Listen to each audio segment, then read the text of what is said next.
Hello everyone, welcome back to our channel. So in this video, I'm going to show you how to change the passcode on your iPad. So you might want to change your passcode for security reasons, such as you think that someone else knows it, or you can also turn off the passcode completely on your iPad.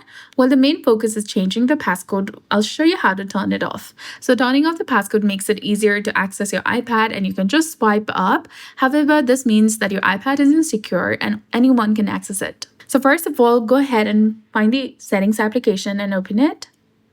Once you're in the settings, you need to go ahead and scroll down from the left side, then select Touch ID and Passcode.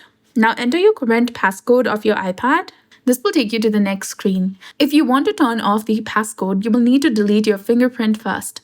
And after deleting the fingerprint, you'll see the option to turn off the passcode.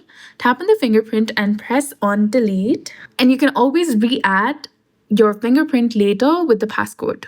And to change the passcode, press on Change Passcode, which is below the Add a Fingerprint option.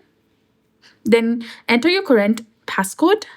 Then after, enter a new passcode that you want to set, and then confirm the same passcode again, and you'll be done. So I hope you found this video helpful. If you did, please like, share, and subscribe. Thanks for watching. We'll see you again in the next one.